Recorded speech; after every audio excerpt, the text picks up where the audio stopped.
ในโอกาสเกิดอาศัยท้องแม่แบ่งปันดินน้ำลมไฟมาเป็นเนื้อเป็นตัวถึงพ่อแม่สิแบ่งดินน้ำลมไฟเป็นเนื้อเป็นตัวเฮาแต่สิ่งที่ตกแต่งให้เฮาเป็นผู้ยิ่งให้เฮาเป็นผู้ชายเป็นคนขี้ร้ายเป็นคนงามเป็นคนโง่เป็นคนฉลาดเป็นคนถูกเป็นคนรวยอันนั้นขึ้นกับบุญเนี่ยขึ้นกับบุญกับบาปที่ได้เฮ็ดได้สร้างได้ทำไว้ตั้งแต่อดีตก่อน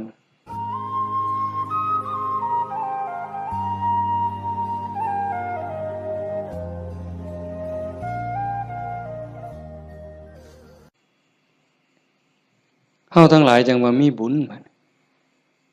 มันมาจากขันธ์แล้ว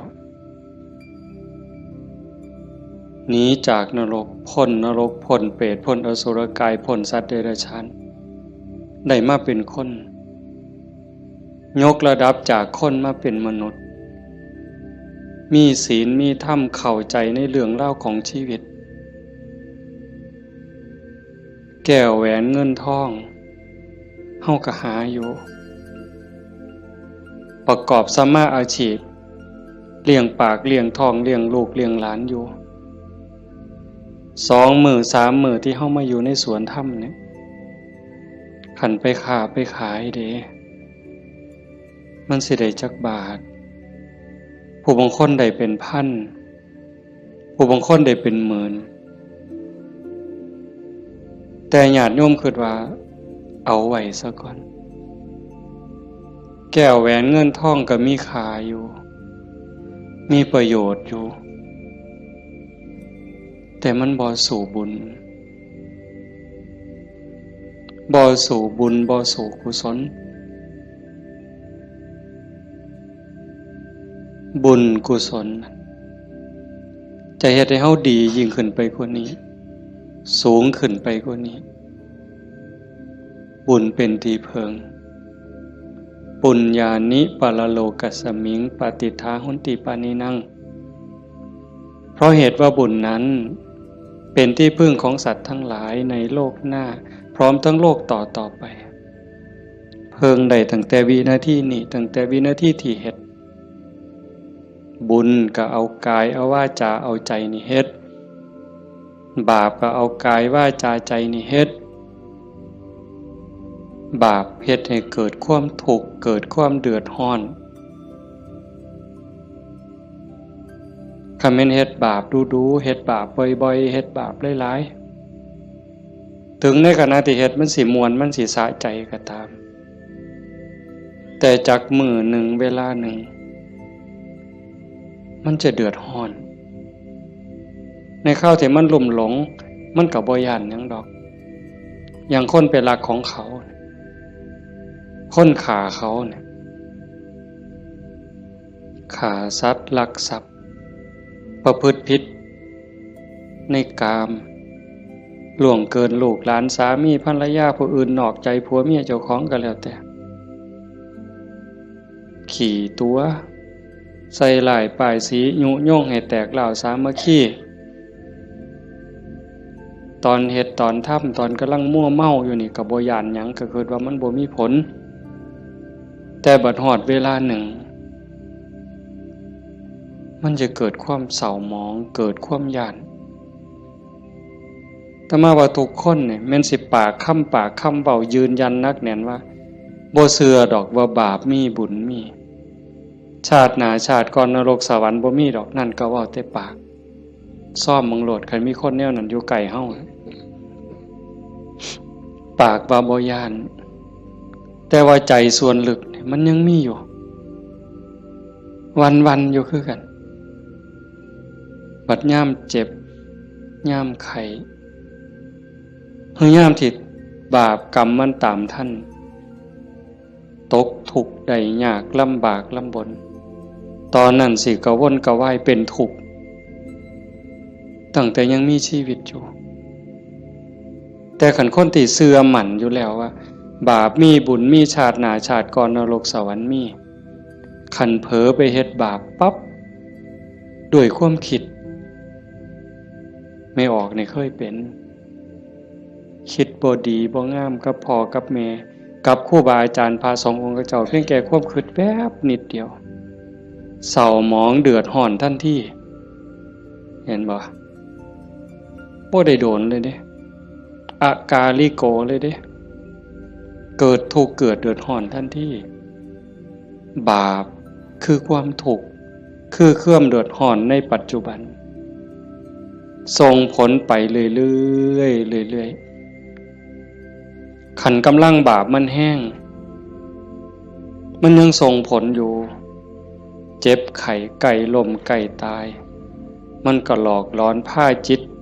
ตกไปสู่อบาย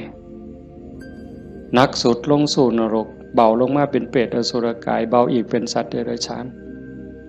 ใส่บาปใส่กรรมอยู่นั่นเบาบางแล้วเมื่อเวลากลับมาเกิดเป็นคนอีกเถื่อเศษบาปตามมาพิการหูหนวกตั้งแต่เกิดผู้บางคนตาบอดตั้งแต่เกิดผู้บางคนอวัยวะบ่สมส่วนผู้บางคนอวัยวะครบคือหมูตีนครบมือครบแข้งขาครบแต่ว่าขี้ร้ายโยมว่ามันถูกซ้ำใดเห็นหมูเขางามเจ้าของก็นั่งเศร้าซองก็โจกงามเลยจะเป็นอุกจะเป็นอังลังเถื่อก็หน้าตาดีดีแต่พิการมันมีแนวเหตุให้กลุ่มใจทุกข์ใจอยู่หั่นบ้านเมืองเขามีมือ10 นิ้วนิ้วมือ10 นิ้วเจ้าของพันมี9เป็นตะยูว่าบัดนี้ไหว้พระย่ามใดก็จักสิเสียงจักสิเฮ็ดจังได๋ขาดก็บ่ดีคันเกินมา11 นิ้วแล้วบัดนี้สิ่งเหล่านี้เป็นผลของบาปที่ตามมาเล็กๆนะคันแม่นว่าอวัยวะก็คือหมู่อยู่หน้าตาก็พอไปวัดไปว่าก็บ่พอสิอายคนปานใดแต่ว่าทุกข์ล่ะเฮ็ดเวียกปานไฟไหม้มือไหม้ตีนคำบ่ได้ยืนขึ้นบ่ได้อยู่แต่บ่พออยู่พอกินจักเถื่อเอาคันหาอีกแนวนึงดีล่ะพ่ออยู่พ่อกินหน้าตาก็พ่อไปวัดไปว่าแต่ว่าได้ผัวขี่เหล้าเป็นจังไดคันสิป้ามันก็หักอยู่ได้เมียปล่อยเก่งบัดนี้เป็นจังไดเจ้าพ่ออยู่บ่บัดนี้ก็ยังว่าคู่กรรมคู่เวรเอาให้อีกก็ได้ผัวก็ดีดีเมียก็ดีดีบอกกันอ้อมแอมอ้อมแอมปานเทวดาแต่ว่าลูกปานผีบัดนี้ผานมันอย่างเดียวนอนก็บ่หลับกลางเว้นก็เป็นทุกข์กลางคืนก็เป็นทุกข์คิดอยากแต่น้ำลูกชายก็พอแห้งแล้วลูกสาวก็พอแห้งแล้วนั่นคือผลบาปแต่บุญล่ะบุญเป็นสื่อของความสุขเป็นสื่อของความดีความงามนำมาซึ่งความเจริญในขณะที่เฮ็ดปั๊บเฮ็ดบาปก็เอากายวาจาใจเฮ็ดบุญก็เอากายเอาวาจาใจนี่เฮ็ดแต่ว่าบุญเฮ็ดแล้วมีความสุขบ่ต้องรอชาติหน้ายังไม่ออกมาในสวนธรรมกราบพระปั๊บบ่แม่นกราบตามธรรมเนียมเนี่ยกราบด้วยความเข้าใจว่าเฮากราบพระรัตนตรัยพระพุทธเจ้าพระธรรมพระสงฆ์พระพุทธะนี่อยู่ในใจกราบลงไปโดยสำนึกขึ้นขององค์สมเด็จพระบรมศาสดามันเกิดความอิ่มใจเกิดปีติสิสังเกตไม่ออกสังเกตเจ้าของอยู่ว่าเวลาเฮานั่งสมาธิเนี่ยคือภาคค่ำเนี่ยแหละภาคแรงเนี่ย5 โมงแรง 6 โมงแรงนั่งสมาธินิ่งๆหอดเวลาทำวัด คุกเข่าขึ้นกราบงามๆนิ่มนวลคือกราบไปบนหลังพระบาทของพระพุทธเจ้ากราบลงไปบนหลังตีนเว้าภาษาเฮาเอาหน้าผากแตะลงไปบนหลังตีนของพระพุทธเจ้ากราบ3 เทื่อแล้วเงยขึ้นประนมมืออะระหังสัมมาสัมพุทโธภะคะวาพระผู้มีพระภาคเจ้าเป็นพระอรหันต์ดับเพลิงกิเลสเพลิงทุกข์สิ้นเชิงตรัสรู้ชอบได้โดยพระองค์เองโอ้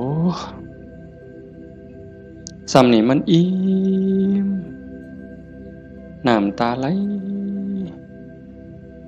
อ่อนซ่อนเจ้าของอิ่มใจภูมิใจเด้ทั้งเถื่อเฮาบ่ต้องเว้าคิดซื่อๆนั่งสมาธินิ่งๆทบทวนพระพุทธเจ้าเพิ่นเป็นไผมาจากไสเฮ็ดจังได๋ได้เป็นพระพุทธเจ้าบุกบั่นฝ่าฟันเสียสละหยังมาแน่กลัวได้เป็นพระพุทธเจ้าพอได้เป็นพระพุทธเจ้าแล้วขนขวายในการบอกการสอนการแนะการนำพระมหากรุณาธิคุณที่ยิ่งใหญ่หวังให้สรรพสัตว์ทั้งหลายพ้นไปจากความทุกข์พ้นไปจากการเกิดการแก่การเจ็บการตายพอพระองค์เห็นว่าวัฏฏะสงสารนี้หาความปลอดภัยอีหยังบ่ได้เฮ็ดบุญบักใหญ่หลวงตกนรกก็มีเฮ็ดดีมาตลอดชีวิตพลาดนิดเดียวล่วงลงสู่อบายก็บ่อึดแม่นสิเกิดมาเป็นคนดีแล้วงามแล้วร่ำรวยเฉลียวฉลาดมียศถาบรรดาศักดิ์แล้วแต่ความทุกข์ก็บ่เคยห่างหายไปจากคนเกิดเป็นทุกข์โยมกระทบทวนเห็นเกิดในท้องแม่9 เดือน10 เดือนพัฒนาการเฮานั่งคดจ้องของอยู่ในท้องแม่มือคลอดแม่ก็เกือบตายทั้งเถื่อก็ตายอีหลีแม่ก็ห้องโฮโพสังกาหมดลูกหลุดออกมาสลบเลยลูกพดออกมาปั๊บก็หายกากหลด100%เต็มหมดสุคนทุกข์เลยเกิดมาทุกข์แก่ก็ทุกข์หูจักสุคนแล้วนั่งอยู่นี่เจ็บแขวเจ็บข้างเจ็บแข้งเจ็บขาปวดหลังปวดแอวเคยหมดสุคนนะหัวงอกตั้งแต่หัวงอกซื่อๆมันบ่เจ็บบ่ปวดก็ทุกข์เว้ยไม่ออกเป็นเลยว่ะซองกระจกเห็นผมงอกนี่ถอนปั๊บโลดย่านเข้าว่าเจ้าของเฒ่าเห็นบ่อายุ40คนเขาเอิ้นแม่ใหญ่ได้งวกปั๊บตาเขียวปื้อโลดเด้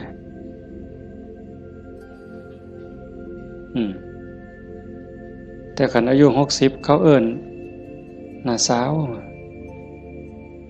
อายุปานใดล่ะ60ว่าแต่แม่น45หนู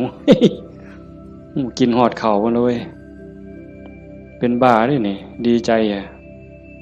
เห็นบ่เฒ่าก็เป็นทุกข์เจ็บก็เป็นทุกข์ตายล่ะ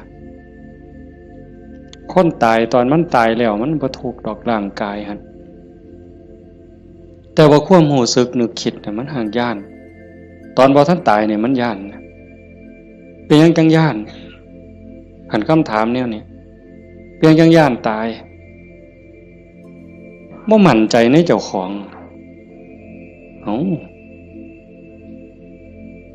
ที่จริงกันเฮาเฮ็ดบุญเฮ็ดกุศลสร้างคุณงามความดีไว้เพียงพอมันสิย่านเฮ็ดหยัง อาตมาคือกันอาตมาย่านตายไม่ออกยังย่านตายอาตมาย่านอาตมาตกนรกนี่หม่องมันแมนอีหลีบัดนี้คันว่าตายปั๊บอาตมาจะไปเกิดเป็นเทวดามีสวรรค์วิมานกว้างใหญ่มีบริวารล้อมหน้าล้อมหลังมีทิพย์หมดจังสิไปเกิดเป็นพรหมจังสิไปย่านเฮ็ดหยังบัดนี้ก็สามเฮาสิหนีจากบ่วข้วยนอนจะขี้ตมจะขี้งัวขี้ข้วยไปขึ้นปราสาทมีเครื่องหอมเครื่องท่ามีความหอม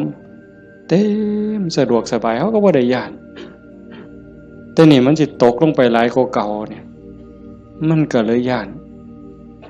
แม่นคือบ่อาตมาบ่ฮู้ดอกโยมก็คิดเอาเองว่าโยมย่านคืออาตมาบ่ตายมันทุกข์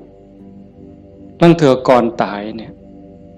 ญาติโยมนี่คนประพฤติปฏิบัติธรรมไปร่วมงานศพดูๆไปเยี่ยมคนป่วยบ่อยๆนี่ได้น้อมธรรมเข้ามาใส่ตนซ้ำใดเห็นคนเจ็บคนป่วยทรมานโอ้ยบัดฮอดข้าวเจ้าของสิเป็นจังไดน้อคือดูเพราะพระพุทธเจ้าเพิ่นบอกว่าโอปัญญิโกควรน้อมเข้ามาใส่ต้นเลือกได้อยู่บ่ล่ะโยมโอ้ยผู้ขาสิเลือกเอาตายด้วยโรคอันนี้ดอกสิเอาไหลตายดอกเอาง่ายที่สุดแล้วเด้นี่เอาวะ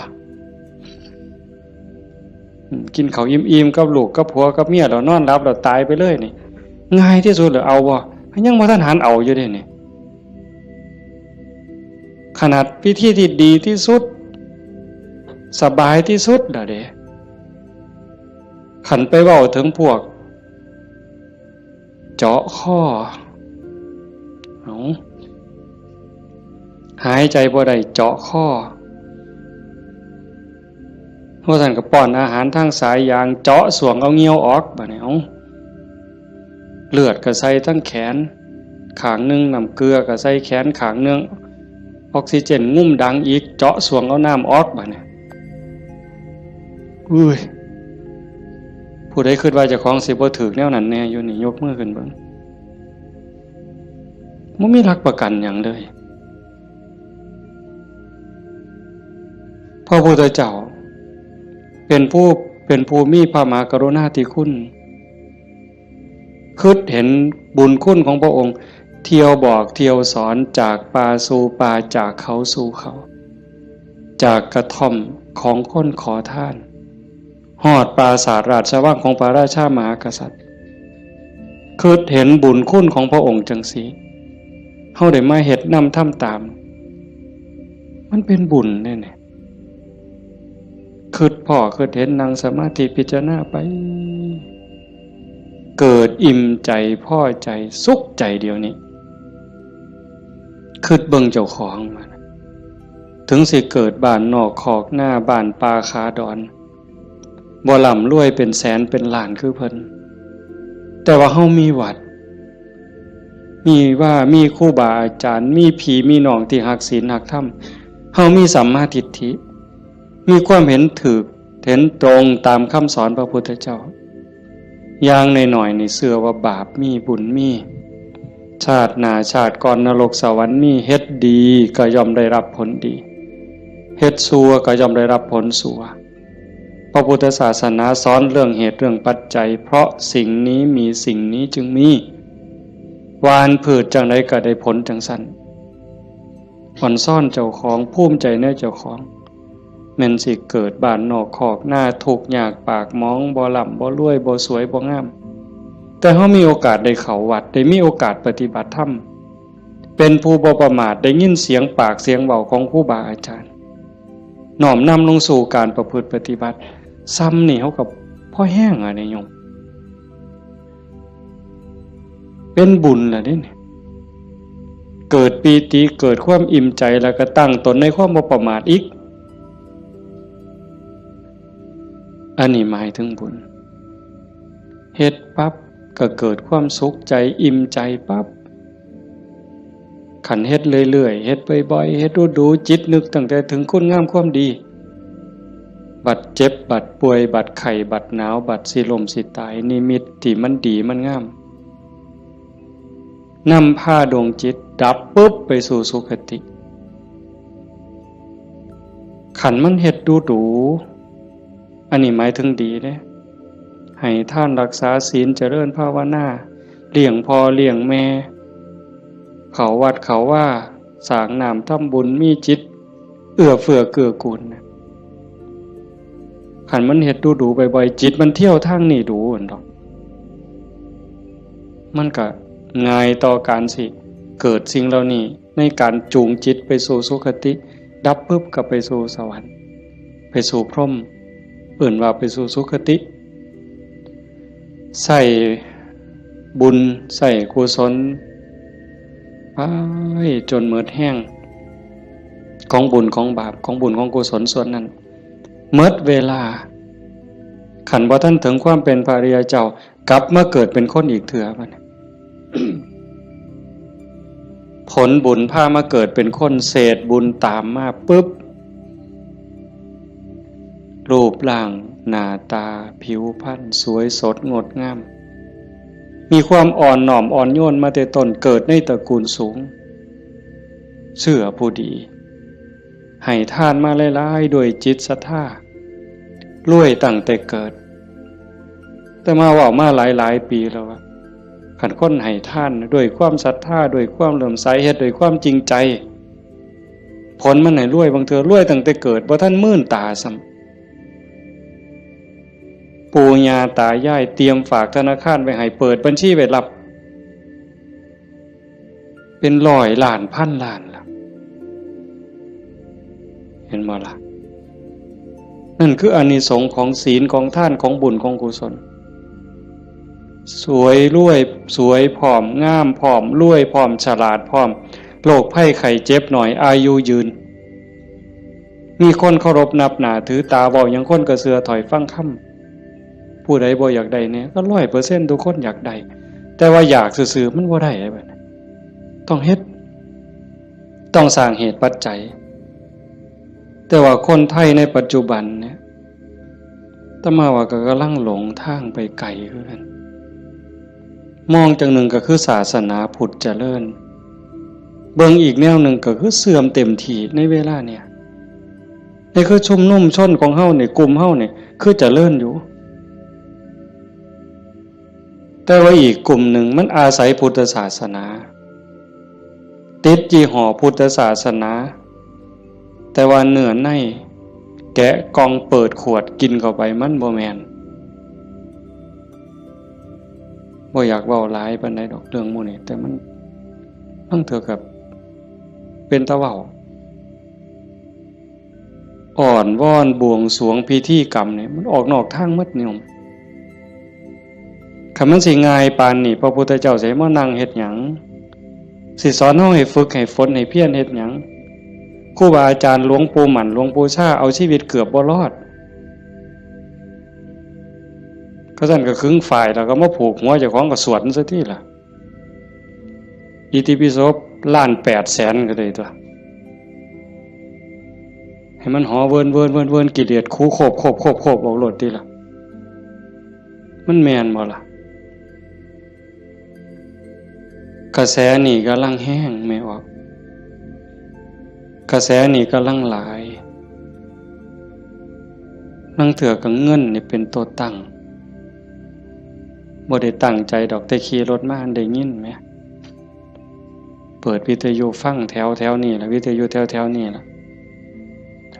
หมดน้ำกันนี่ล่ะเนาะพอมันได้เงินหลายบางมื้อวันที่2บ่อาตมาไปเทศงานนึงเทศจบคนกำลังลังมาอันนี้มื้อสาวมื้อรุ่นก็เลยถาม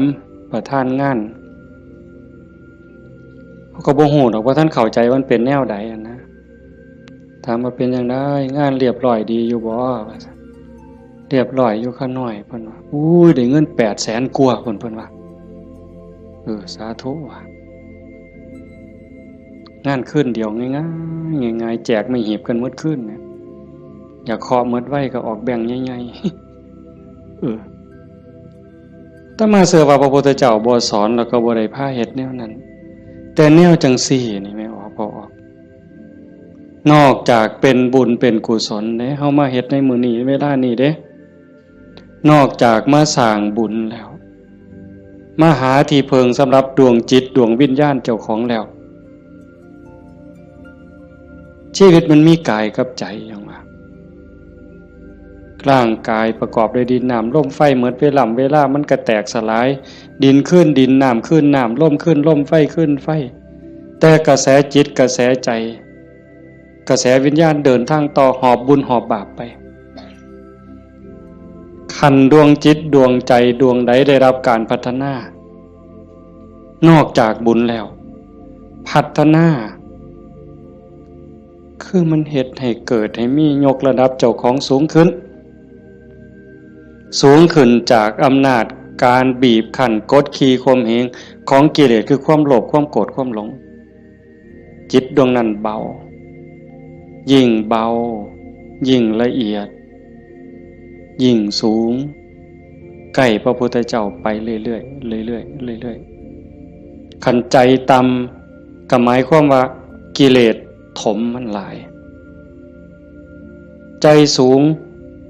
กิเลสติดหน่อยขันสูงที่สุดกิเลสเกาะบ่ได้ก็เป็นอิสระจากกิเลสไป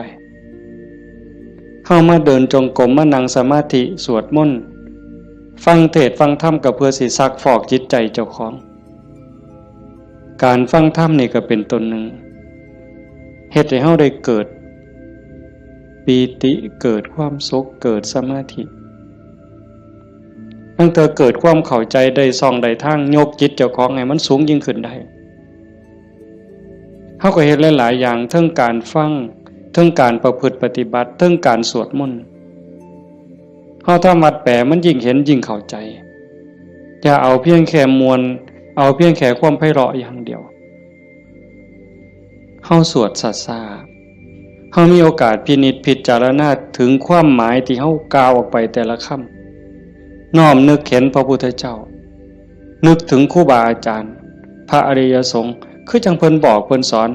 อ่านไปนำสวดไปนำพิจารณาหาเหตุหาผลหาความหมายนำมันจะได้เข้าใจยิ่งขึ้นคันเฮาคิดจังสี่คือโยมพอออกผู้เป็นเจ้าภาพเป็นตะเงิดคนอีหลีเด้อาตมาเห็นอาจจะเห็นมาหลายแต่จื้อได้นี่เป็นรายที่สองผู้หนึ่งโยมเพื่อสังขะจังหวัดสุรินทร์เฮ็ดแรกๆเนี่ยเฮ็ดเป็นรีสอร์ทเฮ็ดสวนนี่เป็นรีสอร์ทมีบ้านพักเอาไปเอามาไปปฏิบัติธรรมดูเขาก็คือสิบ่ต่างกับเจ้าภาพเฮาใจ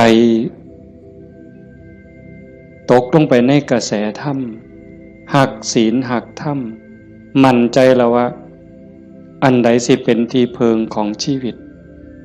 อันใดสิเป็นสมบัติควรสิถือออกจากโลกนี้ก็ค่อยๆเปลี่ยนบัดนี้จากรีสอร์ทจากบ้านพักนัดพี่นัดน้องไปร่วมปฏิบัติจากกลุ่มก่อนเล็กๆจัดประกาศงานบักใหญ่มีงานปฏิบัติธรรมมาหลายปีตั้งสถานีวิทยุคือกันเลย2 ปีที่ผ่านมาหลังเนี่ยจัดงานปริวาสโยมได้ไหนไม่ออกได้ไหนเอาสวนเจ้าของจัดเป็นงานปฏิบัติธรรมนิมนต์พระมาเขาอยู่ปริวาสกรรมญาติโยมไม่ออกชาวบ้านกับมาร่วมปฏิบัตินำกับพ่อๆกันนี่แหละครับเฮาแต่เพิ่นก็มีพระเสริมเข้ามานี่คือมั่นใจแล้วว่าสิ่งที่สิถือออกจากโลกนี้นอกจากบุญกุศลคุณงามความดียังมีโอกาสได้คัดเกลาจิตใจยกระดับจิตวิญญาณเจ้าของให้สูงขึ้นให้มันสูงขึ้นจากอำนาจของความโลภความโกรธความหลง ความอิจฉาริษยาอาฆาตพยาบาทจองเว้นหน่อยเนื้อต่ำใจบุญยังบ่ท่านปลอดภัยปานใดเลยดีอยู่แต่บ่ท่านปลอดภัย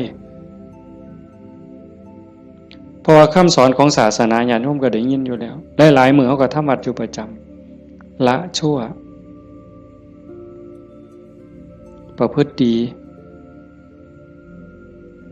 เห็นบ่ละชั่วประพฤติดีทำจิตให้บริสุทธิ์ตัวจิตบริสุทธิ์นี่จึงเป็นพุทธศาสนาละชั่วมาเฮ็ดดีนี่มันยังบ่ทันฮอดพุทธศาสนาแต่มันเป็นหลักษากลของโลกของจักรวาลผู้ใดเขาก็สอนกันแบบนี้ญาติโยมก็ลองพิจารณาว่าชีวิตเฮาที่เหลืออยู่เนี่ยเฮาสิเฮ็ดจังได๋จังสิใกล้พระพุทธเจ้าใกล้หลักธรรมเข้าไปที่สุดจากชั่วมาถึงดีจากดีไปถึงว่างจากชั่วมาถึงดีจากดีไปถึงว่างตัวทางสายกลางเนี่ยเฮาเดินจงกรมเฮานั่งสมาธิแน่ๆแล้วว่าเฮานั่งเอาบุญแต่ว่าเหนือกว่านั้นเด้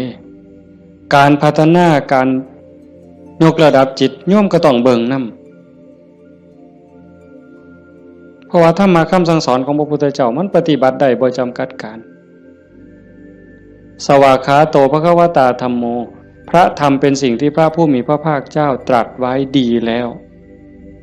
เฮาสวดมนต์ว่าจังซี่ดีนี่หมายความว่าจังได๋ดีก็หมายความว่าบ่ชั่วตอบแบบพี่บ่าเว้าเด้ดีคือบ่ชั่วแต่ในความหมายนั้นดีแล้วหมายความว่าบ่ขาดพระพุทธเจ้าสอนไว้ตรัสไว้บ่ขาดแล้วก็บ่เกินพอดีสำหรับการดับทุกข์สำหรับการสร้างบุญสร้างกุศลสร้างประโยชน์กับส่วนรวมแล้วพอดีสำหรับการดับทุกข์บ่ต้องเติมเข้าไปอีกแล้วก็บ่ต้องเอาออกคำสอนเนี่ยบ่ต้องเอามาเติมคันพวกมาเติมกลายเป็นสัตว์ทำปฏิรูปเป็นของปลอมไปมองศาสนาสิฟั่นเฟื่อนมองเฮาสิหลงทางเสียเวลาของชีวิตเฮ็ดไปก็เสียเงินเปล่าเสียเวลาเปล่านั่นคือมันเป็นสัตว์ทำปฏิรูปเป็นของเกินเป็นของไร้สาระแต่ว่าเติมเข้ามายัดใส่พระโอษฐ์ของพระองค์ว่าอันนี้พระพุทธเจ้าตรัสนี่คือเหตุการณ์หลายๆอย่างอยู่ในเวลานี่ในสังคมชาวพุทธเฮาบ่ขาดแล้วก็บ่เกินสวากขาโตภควตาธัมโมพระธรรมเป็นสิ่งที่พระผู้มีพระภาคเจ้าตรัสไว้ง่ายแล้วนอกจากดีแล้วก็ง่ายนำเพียงจังว่าง่ายเป็นเหมือนกับเปิดของที่ปิดของที่ถูกปิดอันไหนเป็นคนปิดความบ่ฮู้อวิชชาความบ่ฮู้โมหะความหลงความมืดมันครอบงำจิตใจของเราสัตว์มาชั่วอนันตกาลจนเจ้าชายสิทธัตถะเสด็จออกบวชบำเพ็ญเพียรบารมีได้ตรัสรู้ใต้ต้นพระศรีมหาโพธิ์ก่อนพุทธศักราช45ปีนั้นจึงเปิดขึ้นมาได้นักบวชก่อนพระองค์เนี่ยเฮาสินับหลายปานใดเป็นหมื่นองค์หมื่นศาสดาหมื่นครูอาจารย์ที่แสวงหาแต่ว่าบ่มีผู้ใดพอเปิดบ่ออกบุญบารมีบ่ถึงแต่เจ้าชายสิทธัตถะบำเพ็ญบารมี20อสงไขยกำไรแสนมหากัปบารมีเต็มเปี่ยมจังสามารถเปิดของที่ปิดหงายของที่คว่ำจุดแสงสว่างในที่มืดบอกทางแก่คนหลงทางนี่คือคำสอนพระพุทธเจ้าเด้เปิดของที่ปิดหงายของที่คว่ำบอกทางแก่คนหลงทางจุดแสงสว่างในที่มืดก็จังว่าตรัสไว้ง่ายแล้วธรรมมันอันมีส่วนขี้ริ้วพระองค์เฉือนออกหมดสิ้นแล้ว ตัวใดมันเฟือมันฝุ่มเฟื่อยเป็นเรื่องไร้สาระเฮ็ดให้เสียเวลาพระองค์ปาดออกเฉือนออกหมด คือกันครับใบใหม่เมดป่าแต่พระองค์นำมาสอนซ้ำกับกำใหม่ในมือใบใหม่ในกำมือเนี่ยม่วนหลายมันบ่เป็นประโยชน์บ่เป็นไปเพื่อการดับทุกข์มันอาจเสียหลายคือกับใบใหม่ในป่าสูตรนั่นสูตรนี่สูตรยารักษาโรคสูตรสะเดาะเคราะห์ต่อชะตายังก็สิบอกกันคือซุมื้อเสริมดวงเสริมมงคลนั่นก็แล้วแต่วิชาที่มันบ่เป็นไปตรงไปเพื่อความดับทุกข์พระองค์บ่เอามาสอนเฉือนออกบ่เอามาเว้าถือเป็นเรื่องไร้สาระเป็นหยังจังเอาแต่สิ่งที่มันเป็นประโยชน์ล้วนๆเอาแต่แก่นเพราะว่าวันเวลาของชีวิตเฮาบ่พอโยม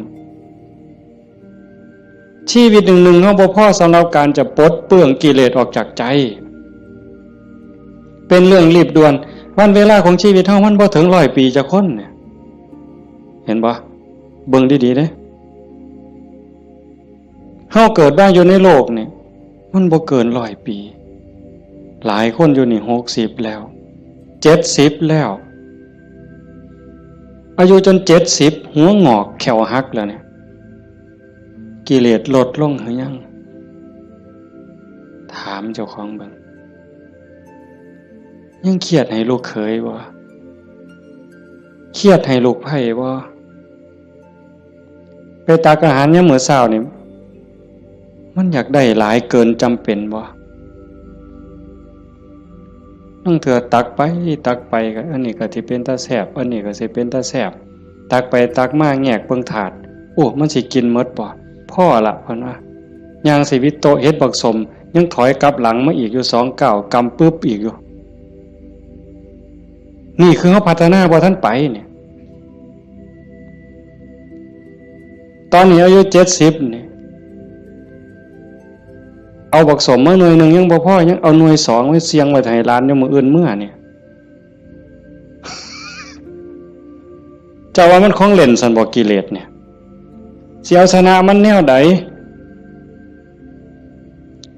หลายภพหลายชาติหลายแสนชาติล้านชาติมาแล้วที่เฮาแพ้มาตลอดแต่ว่าก็ใครแน่ชาตินี้ได้มาเป็นคนสู่ตอนในสนามนี่เวทีนี่คันแม่นนักมวยนี่คือเวทีแก้มือแม่ว่านัดล้างตาคันแม่นการแก้มือกันเป็นกีฬาหยังก็ตามนี่เป็นไฟหนึ่งเป็นเกมหนึ่งที่เฮาสิเอาชนะมันแต่ตอนนี้จากยกแรกมาจนฮอดยก5นี่เฮาถึกมาสะบักสะบอมเนี่ยนับ8ก็หลายรอบแล้วอีกบ่ถึงนาทีแล้วเด้มันสิหมดยก5นี่สิหวังน็อกอยู่บ่เจ้าสิถึกศอกกลับเขามิดอ้อยซอยอีกยกนึงบ่จักนี่ต้องมึงเห็นเนี่ยจังว่าพระพุทธเจ้าเพิ่นเฉือนออกหมดสิ้นแล้วเอาแต่เรื่องทุกข์เรื่องดับทุกข์จ่อเข้ามาคันเอาว่าท่านเข้าใจซ้ำนั่นอ่านความรู้สึกเจ้าของมันเฮามาเดินจงกรมนั่งสมาธิซ้ายย่างเนาะขวาย่างเนาะสิย่างพุทโธก็แล้วแต่ย่างเฮ็ดหยังอาตมาอาจสิเว้าบ่ถูกเด้ญาติโยมอาจจะเข้าใจกว่าอาตมาก็เว้าไปตามบ่าซั่นเนาะย่างเพื่อฝึกสติเพื่อเพิ่มความถี่ของสติสัมปชัญญะสติคือความระลึกได้สัมปชัญญะคือความรู้ตัวฝึกบ่อยให้เฮาเผลอนี่เอาวันนี้เรื่องบุญน่ะมันของตายอยู่แล้วไม่ออกบ่ออกเรื่องบุญน่ะของตายเพียงแค่เฮาตั้งอกตั้งใจมีศรัทธามาเฮ็ดในบุญของตายมันได้อยู่แล้วจากชั่วมาถึงดีจากดีมาถึงว่างจากบาปมาถึงบุญจากบุญไปถึงว่างเนี่ยบุญของตายเฮาเพียงแค่มีศรัทธามานี่มันมหาศาลแล้วบุญเป็นต้นหนุนแต่เฮาสิเอาดีกว่านั้นบ่คันเจ้าดีกว่านั้นทุกอย่างก้าวที่เฮาย่างซ้ายหูว่าซ้ายขวาหูว่าขวาคันสิเอาขวาพุทธซ้ายโทก็ให้ฮู้อย่าให้จิตออกนอกปกติคนเฮานี่จิตมันสิส่งออกนอกย้อนไปอดีตบ้าง มื้อวานมื้อก่อนปีกาย10 ปีก่อนยังเอามาคิดดีบ่ดีก็ให้คือเห็นแนวเป็นตะทุกข์หลายเศร้าหลายนอนให้คือเห็นตั้งแต่10 ปีก่อนพุ่นอันนี้ก็บ่แม่นคิดไปคิดมาเห็นตั้งแต่อดีตได้ตามใจเฮ็ดอันนั้นก็แม่นหมดแน่นหมดถูกใจเจ้าของหมดนอนหัวยุ่มอยู่อันนี้ก็บ้าบ่แม่นคันบ่อยู่กับอดีตบ่นี่พูดอนาคตมื้ออื่นมื้อนี้ผู้เขาหดบ่นอพูนย่านผู้เหี่ยวมึงติล่ะอีหล่าหลานน้อยมันสิคิดฮอดแม่ใหญ่มันบ่นอ ไปดอกเด้อันนั้นอันนี้มันสิได้เป็นจังซี่บ่เกิดความวิตกกังวลไปข้างหน้าอันนี้ก็บ่แม่นการประพฤติปฏิบัติพระพุทธเจ้าเพิ่นบอกให้อยู่ในปัจจุบันอดีตก็ละไปแล้วอนาคตก็ยังไม่มาให้อยู่กับปัจจุบันที่เฮาพุทโธนี่คือเห็นปัจจุบันหายใจเข้าพุทนี่เห็นปัจจุบันโธ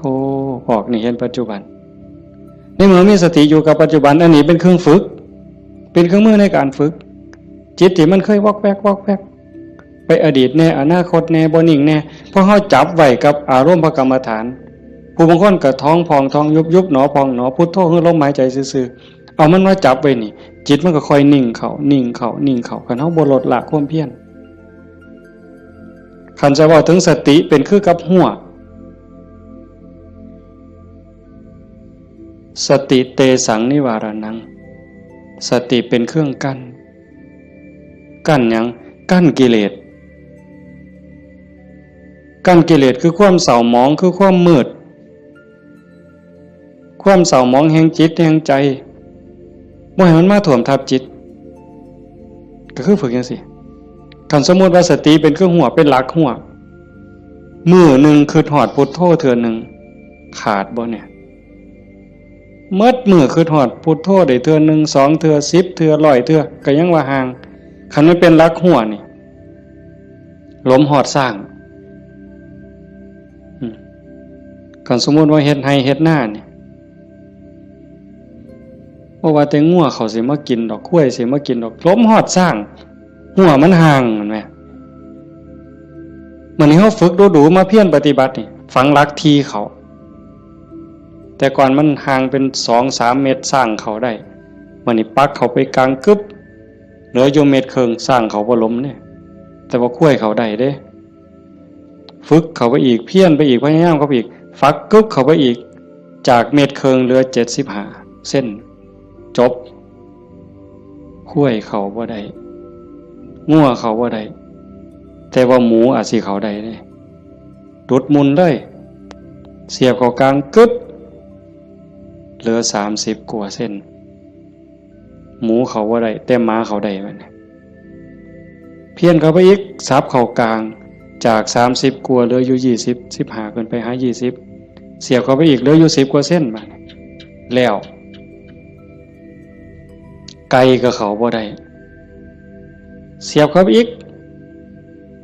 ไก่เขาบ่ได้กบอาจสิเขาได้ที่เขาอีกกบเขาบ่ได้เขียดโม่เขาได้ที่เขาอีกเขียดโม่เขาบ่ได้เขาได้แต่เขียดแค่หน้าสติเฮาคือกันสติสัมปชัญญะฝึกบ่อยๆฝึกดูๆเห็นดูๆฮู้ดูๆมันก็จะเป็นความชำนิชำนาญความระลึกรู้ระลึกเห็นบ่อยๆเกิดขึ้นอยู่ในปัจจุบันบ่อยๆบ่ได้แวบไปสู่อดีตบ่ได้แวบไปสู่อนาคตเกิดความตั้งมั่นเกิดความมั่นคงสติสัมปชัญญะสมาธิความตั้งมั่นได้บ่สมาธิคือความตั้งมั่นแห่งจิตบ่วอกแวกปัญญารอบรู้ในกองสังขารที่มันมาหลอกจิตสังขารกลางกายก็อีกอย่างนึงสังขารคือจิตใจก็อีกอย่างนึงกายนั่งนิ่งแต่ว่าจิตมันคิดไปทั่วทิพย์ทั่วแดนในเมื่อหูจักเรื่อยๆหูจักบ่อยๆพยายามผูกมันไว้ผูกไว้คอยตะล่อมจิตมันคือลิงเพิ่นยังว่าผูกไว้คือผูกลิงใส่หลักสติเป็นเหมือนกับเชือกองค์ภาวนาเป็นคือกับหลัก มันสิดื้อปานใดลิงมันดื้อไปโลดมันไปบ่ได้จักหน่อยมันก็ล้ามันก็ซ่าลงจักหน่อยก็นั่งจิตเฮาคือกันเฮาบ่เครียดดอกมันไปก็ปล่อยมันไประลึกได้ปั๊บก็กลับมาใหม่ระลึกได้ปั๊บกลับมาใหม่ดูเขามันก็มีทางมันก็เป็นความชินของมันอยู่จักหน่อยก็นิ่งได้พอแต่มันนิ่งมันอิ่มแน่ไม่ออกก็สิเคยเห็นหลายคนนั่นล่ะเก่งกว่าอาตมาล่ะนั่งอยู่นี่ซ่อมเบิ่งเนี่ยเกิดความอิ่มใจสุขใจคันเฮ็ดดูบ่อยๆอย่างเฮาเบิ่งท้องพองท้องยุบเห็นคักๆขณะที่ท้องพองขึ้นปุ๊บทอเส้นผมปุ๊บขึ้นมาก็เห็นยุบลงปุ๊บทอเส้นผมนี่ก็เห็นหายใจเข้าหายใจออกคือกันในนี่มันก็มีการเกิดดับเห็นอยู่ในเมื่อที่ทั้งสัตว์ปั๊บเกิดปีติเกิดความสุขเกิดอิ่มใจอันนี้เล็กๆดอกของเล่นน้อยๆขนาดบางเถื่อเฮาเฮ็ดดูบ่อยๆจนได้หูจักมันแน่แล้วบัดเกิดมื้อนึงเวลานึงเฮามีเรื่องต้องคิดต้องอ่านมันหนหูหนหวยกัดกลุ่มกระวนกระว่ายคิดพอปั๊บคิดฮอดกรรมฐานหายใจเข้าดึงลมหายใจเข้าหายใจยาวๆวืบหายใจออกวืบเย็นว่าขนลุกวืบโล่งอันนี้ก็มีก็เป็นบอนพักอีกอันนึงคันเฮ็ดจังสี่ดูบ่อยๆเฮาสิเล่นจังไดกับมันก็ได้ไม่ออกเคยเบิ่งความคิดเจ้าของบ่นั่งเบิ่งซื่อๆเนี่ยหลังจากเบิ่งลมหายใจเข้าหายใจออกพอสมควรบัดเวลานึงเฮาอยากเล่นกับความคิดตั้งสตินั่งจังสี่ปั๊บก็หลับตาเบิ่งรูปเจ้าของนั่งหลังจากนั้นก็ย้อนเข้ามาทางในเบิ่งจิตที่มันนิ่งอยู่ธรรมชาติจิตมันนิ่งมันว่างมันสว่างเป็นประภัสสรแต่กิเลส ความโลภความโกรธความหลงนั้นมันเป็นแขกมาเยี่ยมมาเยือนชั่วคู่ชั่วข้าวเยี่ยมแล้วก็ไปเยี่ยมแล้วก็ไปแต่ว่าเฮาขาดสติบ่นี่มันเยี่ยมตลอดเวลามาทางตาแน่ทางหูแน่ทางจมูกแน่ทางลิ้นแน่ทางกายแน่รับหูรับตาไว้ก็มาทางใจคิดอยู่ตลอดนี่คือแขกในเมื่อแขกมาเยี่ยมดูจิตใจอ่อนล้าเจ้าของบ้านบ่ได้พักข้าแต่ตอนรับแขก ไม่ว่าเคยเป็นบ่ล่ะสมมุติว่าเป็นเฮาเนี่ยนะเดี๋ยวกับผู้นั้นมาผู้นี้มาตอนรับอยู่หมดมื้อหมดเว้นหาข้าวหาน้ำให้อยู่ให้กินคอยเว้าคอยจาทักทายปราศัยเมื่อยเนี่ยคนบ่ได้พักก็เมื่อยก็ล้าใจบ่ได้พักก็คือกันเดี๋ยวก็โลภเดี๋ยวก็โกรธเดี๋ยวก็หลงเดี๋ยวก็ฮักเดี๋ยวก็ซังเดี๋ยวก็ย้านอยู่หั่นแต่คันเฮาได้เฮ็ดสมาธิได้ภาวนาจิตมันได้พักเป็นพักเกิดความหนักแน่นมั่นคงเด้เวลาที่จิตเฮามีสมาธิเกิดความหนักแน่นมันบ่เป็นสมาธิแบบที่เฮาเว้าถึงกันจนว่านิ่งสว่างดับไปเป็นชั่วโมง2ชั่วโมงเป็นมื้อเป็นเว้นก็สร้างเพียงแค่เฮาเห็นลมเข้าลมออกเนี่ยคือเห็นพุทโธติดต่อกันจัก5นาที10นาทีมันมีแห้งแท้เด้ไม่ออกหลายคนเป็นอยู่มั้งเห็นพุทโธลมเข้าก็พูดลมออกก็โธต่อกันจัก5นาที10นาทีนี่มันเกิดความมั่นคงในใจถ้าแม่นกกเสานี่ก็ซ้ำเสาปูนแล้วอยู่บ่ติงเด้จิตใจบ่หวั่นไหวนักแน่นมั่นคงโยกบ่ได้เห็นบ่เจ้าขันไปกว่านั้นบัดน่ะอ่านเบิ่งความคิดปั๊บหูปั๊บคิดปั๊บหูปั๊บคิดปั๊บหูปั๊บเฮานั่งจังซี่คือกันไม่ออกคันสมมุติว่าเฮาพุทโธแล้วมันมักคิดเอาแนวใหม่มึงคิดกูสิเบิ่งบัดนี้บ่พุทโธแล้วเศร้าพุทโธคิดปั๊บหูปั๊บคิดปั๊บหูปั๊บบ่คิดต่อมันเด้บ่คิดซอยมันหูมันซื่อๆมันเศร้าเด้หูปั๊บมันเศร้าเลยเด้มันอยากอาย ซ้ำกับลูกกับหลานสิไปลักกินของเนี่ยเสียงตาหน่อยเบิ่งหดมือปั๊บรถได้เป็นแนวนั้นเบิ่งความคิดอันนี้ก็ตนหนึ่งเอาไปเอามาหูขบวนการกันแรกๆตั้งเถอะมันคิดไปแล้วสมมติก็เขียนหนังสือนี่บออานอบานไม่โทบ้านบออัวบัวออามองามฮอดพุ่นจังคิดออกฮอดม่อมาหรอโอ้ยคิดไปอย่างฮอดพุ่นตั้งสติไหมมันเขียนไหมมันอาจสิฮอดงออาบ่ทันได้ม่อมาฮอดสระปั๊บหูปั๊บขันหูรู้มันสิสั่นเข่าได้บัดแต่ขันแรกๆปั๊บมันฮอดงออามองามบ้านบัวงามมันเฮาตั้งสติดีๆเอาก่อนมันมาฮอดม่อมาเนี่ยมันว่าหยังก่อนสระอาก่อนสระอาเด้งองูก่อนงองูเด้ว่าแหวนก่อนว่าแหวนมหานากาศ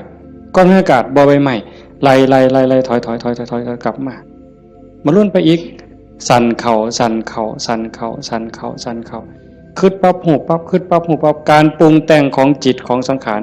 มันไปบ่ได้ไกลเพราะหูมันอยู่จอบมันอยู่จากไปหอดบ้านบัวงามมันต้องบัดสุดท้ายมันหอดเพียงแค่บออาเพราะท่านไม่โทษสั่นเข้ามาหอดบอใบใหม่มัดโตเบิ่งดูบอใบใหม่เพียงแค่ขอดหัวหูจักหยุดปุ๊บเป็นแนวเนี่ยก็เป็นตรงมันว่างตรงมันนิ่งตรงนี้กิเลสบ่มานั่นคือจิตเดิมสะอาดบริสุทธิ์บ่พาเจ้าของถูกเข้าใจได้เลยว่าคำสอนของพระพุทธศาสนาสูงสุดเพื่อบ่ทุกข์คำสอนของพระพุทธเจ้าทั้งหมดเป็นไปเพื่อดับทุกข์เป็นไปเพื่อพ้นทุกข์จังว่าความว่างจากความยึดมั่น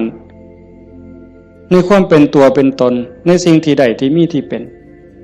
เฮาประพฤติปฏิบัติจังสี่คือกันเดินจงกรมนั่งสมาธิเพื่อเจริญสติสัมปชัญญะปัญญาสมาธิให้มันหูเท่าทันในเมื่อกิเลสเกิดมากระทบกิเลสคือความทุกข์คือความเดือดร้อนความเศร้าหมองต่างๆมันจะเกิดขึ้นกับจิตกับใจมันมาทางไหนมันมาทางตามันเข้าทางตาเข้าทางหูทางจมูกทางลิ้นทางกายทางใจเพิ่นเอิ้นว่าอายตนะอายตนะเป็นเครื่องเชื่อมต่อภายในก็มี6ภายนอกก็มี6ตามันเป็นคู่กับรูปหูเป็นคู่กับเสียงจมูกเป็นคู่กับกลิ่นลิ้นเป็นคู่กับรสกายเป็นคู่กับสัมผัสใจเป็นคู่กับอารมณ์มันใส่ตาใดเข้าทั้งตาใดมันเข้าทั้งตาใส่หูใดมันเข้าทั้งหูใส่ดังใดมันเข้าทั้งดังใส่ลิ้นใดเข้าทั้งลิ้นรับหูรับตาไว้มันเข้าทั้งใจไปเฮาฝึกสติสัมปชัญญะเพื่อให้อยู่กับปัจจุบันให้มันเท่ามันทันให้มันเร็วเวลาเกิดการกระทบตาเห็นรูปปั๊บตาบอดมันต้องเห็นตาบอดมันต้องเห็นเป็นเรื่องธรรมดาเห็นปั๊บเฮ็ดจังได๋บัดเฮ็ดจังได๋ในเมื่อตาเห็นรูปปั๊บเฮาสิรักษาใจบ่ให้มันหักบ่ให้มันสั่งบ่ให้มันดีใจบ่ให้มันเสียใจนี่คือตัวปฏิบัตินี่คือทางสายกลางเห็นปั๊บให้ใจเป็นปกติคือบ่ทันเห็นคือกับเฮานั่งเบิ่งพุทโธพุทโธตาเห็นปุ๊บหูปั๊บแต่ว่าให้นิ่งอยู่คือเก่าอย่าให้เกิดดีใจเสียใจอย่าให้เกิดหักเกิดสั่งขันมันจำเป็นสิต้องจัดการกับสิ่งที่เฮาเห็นก็เฮ็ดด้วยจิตเป็นปกติสมมติว่าขึ้นไปตั้งเฮือนมีขี่ไก่ไปด่าไก่กับบ่แม่นอีกปล่อยให้ไก่กับบ่แม่นอีกละคือเป็นตาสร้างไก่กับบ่แม่นอีกละบ่ถึงมัดเฮ็ดให้จิตเป็นปกติยากอยู่ได้บ่ง่ายจักเม็ดไม่ออกย้อนเฮาเฮ็ดบ่ได้นี่เฮาจังเกิดจังตายเที่ยวตกนรกเป็นเปรตอสุรกายเที่ยวขึ้นสวรรค์เที่ยวลงนรกอยู่นี่ย้อนเฮ็ดจิตเป็นกลางบ่ได้เห็นขี่ไก่ก็สิไปสั่งไปด่าไก่แต่คันเห็นเงินแบ่งพันถิ่มอยู่เป็นจังได๋บัดมันสิว่าดีใจที่ละว่าติ อันนี้ก็บ่ถึกดีใจพอใจก็บ่แม่นให้จิตเป็นปกติคันสิจับสิหยิบมันมีเจ้าของบ่ก็หยิบไปหาเจ้าของเอาเก็บไว้ซะก่อนก็จังค่อยไปกาดหาเจ้าของก็บ่คิดว่าสิเอาจังสี่คือกันคันบ่มาทางตาล่ะมันมาทางหูบัดนี้สมมุติว่าเขาด่าปุ๊บได้ยินเสียงด่ามาเฮ็ดจังได๋สิเฮ็ดใจเป็นปกติบ่เสียใจบ่น้อยใจคันพวกเพิ่นปฏิบัติเนาะเพิ่นจังว่าได้ยินเนาะเอาสติไว้ที่หูเกิดขึ้นที่หูก็ดับลงที่หูได้ยินเนาะบ่ให้ราคามันเถาะบ่ให้ราคาเลยบ่ดีใจนำบ่เสียใจนำเสียงกระซักว่าเสียงบ่แม่นสัตว์บุคคลตัวตนเล่าเขาเว้าง่ายแต่ว่าเฮ็ดยากที่สุดก็ย้อนว่าฝึกบ่ทันพ่อคันผู้ฝึกได้แล้วก็เย็นคือเก่าเด้คือหลวงปู่ชาเพิ่นว่าผู้ที่ฝึกบ่ทันได้คือบ่ทันเข้าใจคนด่าย่างไปเสาก็ด่าไปยามแล้งก็ด่าเห็นยามใดด่ายามนั้นก็ไปเครียดให้มันเป็นยังด่ากูเพิ่นว่าหมัดมือนึงเขาว่าอย่าไปหัวซ่ามาเด้อผู้บรรดาคนเนี่ยเป็นบ้าตัวเศร้าเครียดเศร้าสั่งนั่นคือจิตเป็นกลางแล้วกลับคืนสู่ฐานเดิมของมันคันเขาให้เขาด่าเขาจมให้เฮาบ่ฮู้ท่านว่างจิตบ่เป็นก็ไปเครียดไปขมหาทางตอบแทนสิเอาขึ้นจองกรรมจองเวรไว้แต่ขันทาย่องแล้วบัดเนี่ยเป็นจังไดบัดแต่คำย่องคำย่อมากเฮาก็ดีใจก็บวกฟู่ขึ้นบ่ถือคือเก่าเสียใจก็บ่ถือดีใจก็บ่ถือแต่ให้จิตเป็นกลางๆนี่คือขอปฏิบัติธรรมชาติจิตเป็นจังซั่นมันบ่เคยฮักไผมันบ่เคยสร้างไผจิตนี่ฮักก็บ่เป็นสร้างก็บ่เป็นดีใจก็บ่เป็นเสียใจก็บ่เป็นโลภโกรธหลงก็บ่เป็นย่านหยังก็บ่แม่นมันเป็นปกติของมันอยู่กลางๆจังซั่นแต่ว่ารักโกรธเกลียดกลัวอิจฉาริษยาน้อยเนื้อตามใจย้อนกิเลสมาย่อมแขกมาเยี่ยมนี่มันพาเจ้าของบ้านป้วงเดี๋ยวนี้ก็ซ้ำกับเฮาอยู่เฮือนธรรมดานี่แล้วเคยเห็นอยู่ตัวบางปีใหม่นี่ลูกหลานเฮาอยู่เฮือนธรรมดากับพ่ออยู่บัดหมู่มาชวนกินเหล้ามันก็เมาอยู่เฮือนเฮาหั่นแหล้วเป็นจังได๋ซั่นพาเจ้าของบ้านป้วงเลยให้เฮารักษาใจเจ้าของให้เป็นปกติเฮาประพฤติปฏิบัติเพื่อสิ่งนี้เด้โยมตาเห็นก็ให้รักษาใจไว้ปกติหูได้ยินก็รักษาใจไว้ให้เป็นปกติจมูกได้กลิ่นหอมเหม็นก็ปกติลิ้นได้รสก็ปกติแซ่บบ่แซ่บนัวบ่นัวก็ปกติคันมันสิเติมก็เติมไปที่ละน้ำปลานั่นสิเติมเกลือก็เติมไปที่แต่อย่าไปคิดสร้างแม่ครัวอย่าไปจมให้เขาหนาวร้อนมันหนาวมากก็แม่นว่าสิทนกรรมฐานนี่บอกว่าให้ปล่อยว่างมันหนาวก็สิเสืออยู่ซื่อๆบ่ห่มมันดอกผ้านี่ก็แล้วแต่ว่าธรรมชาติมันก็ให้ห่มแต่ว่าก็อย่าทุกข์อย่าเดือดร้อนรักษาใจเป็นปกติคันบ่จังซั่นนี่คนมันติดชั่วก็ติดได้ไม่ออกดีก็ติดชั่วก็ติดแม่นบ่หมู่เจ้าว่าเฮาไผสิเถียงสมมุติว่าตาเนี่ยมันก็บ่แม่นว่ามันสิมักแต่ของถูกใจมันเด้บ่แม่นแต่สิถูกตาแล้วมักเบิ่งได้สมมุติว่าเห็นผู้สาวเห็นผู้บ่าวเห็นคนงามที่เฮาพอใจบ่แม่นเฮาสิเบิ่งแต่คนที่เฮาพอใจเด้เขาเดียวก็เหลียวเบิ่งก็ดีใจโอ้ยงามเนาะโอ้ยพอใจเนาะบ่แม่นแต่จังซั่นอันคนผู้เฮาสร้างนี่ไม่ออกเคยเป็นบ่ว่าจะเป็นกูสร้างปานตาสิแตกเพิ่นว่าสร้างปานตาสิแตกแต่ว่าแม่นเบิ่งบ่เศร้าเนี่ยเอ้าเคยเป็นบ่หมู่เจ้าบ้าหือดีซั่นคำนั้นเป็นตาสร้างกูบ่อยากเห็นก็อย่าไปเบิ่งอีกติล่ะเพียงจังเบิ่งบ่เศร้าซั่นเห็นบ่นี่คือมันโง่อาตมาผู้หนึ่งล่ะโง่แนวเนี่ยผู้ใดเศร้าโง่เนี่ยสาธุนำเด้อว่ามันเป็นตาสร้างยังไปเหลียวเบิ่งดูอยู่เอาดังบัดนี้ทั้งจมูกเนี่ยกับมันเราคนมักหอมติดหอมอย่างเดียวได้ไม่ออก ผู้เจ้าเป็นบ่ติดเหม็นไหมปลาแดกไหมปลาแดกเหม็นนี่ฮะว่าปลาแดกหอมเนี่ยตำบักฮวงคือสีแซ่บเปล่าวะ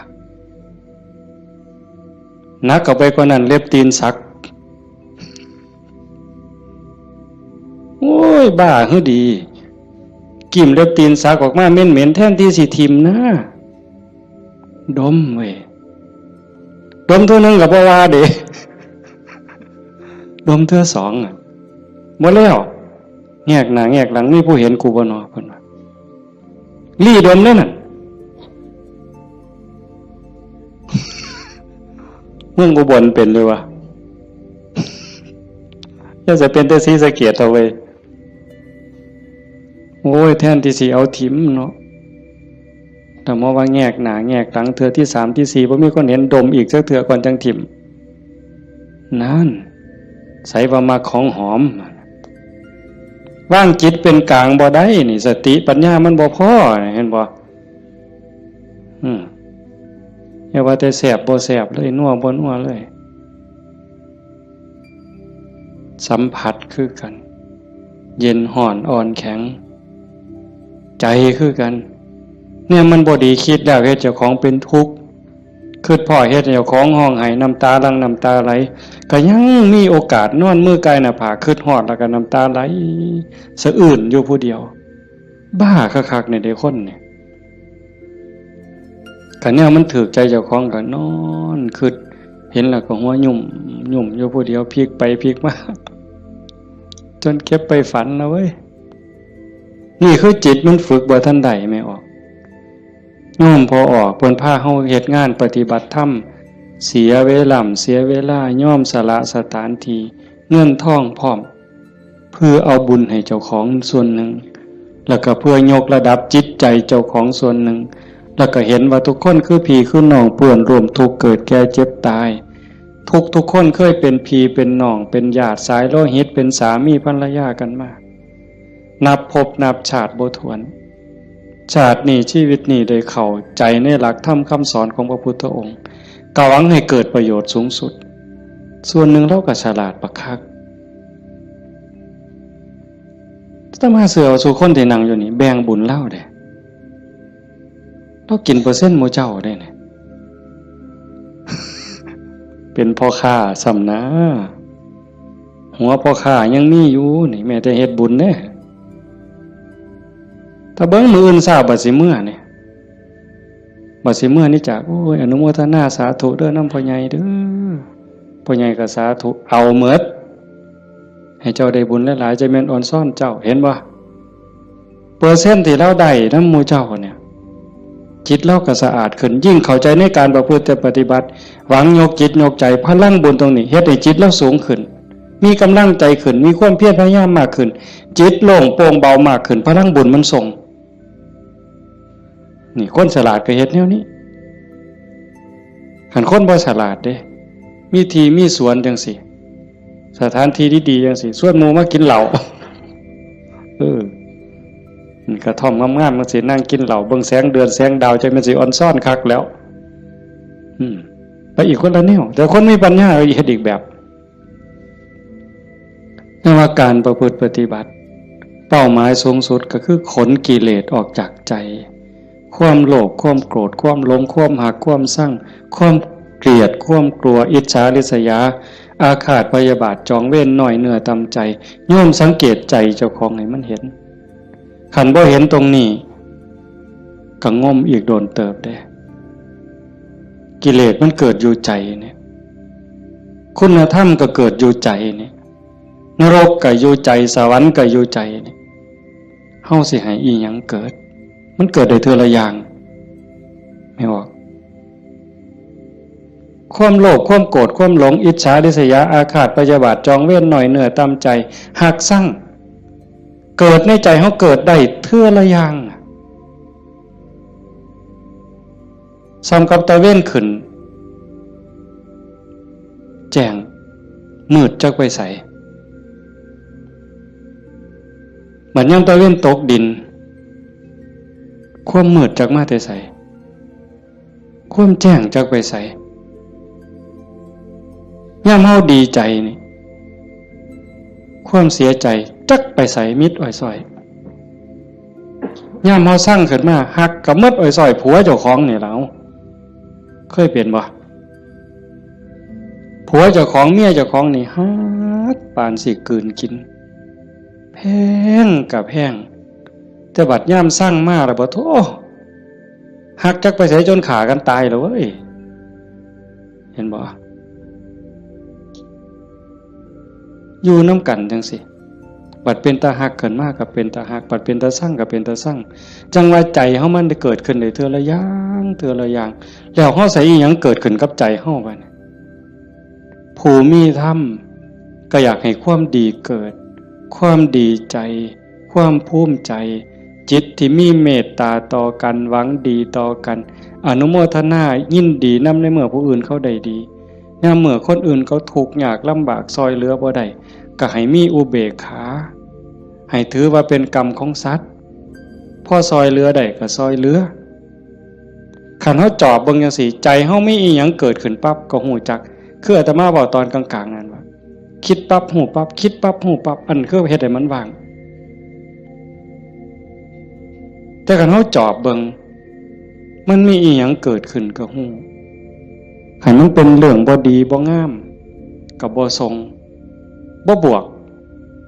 บ่ทรงมันต่อบ่ร่วมคิดกับมันบ่ร่วมขบวนการกับมันเฮาจะเห็นซ่อมเบิ่งกันจากฮู้ว่าเจ้าของเป็นคนแนวใดก็จอบเบิ่งใจเจ้าของนี่เป็นคนขี้อิจฉาบ่เป็นคนขี้โลภบ่เป็นคนขี้โกรธบ่เป็นคนขี้น้อยใจบ่ญาติโยมต้องซ่อมเจ้าของได้บัดนี้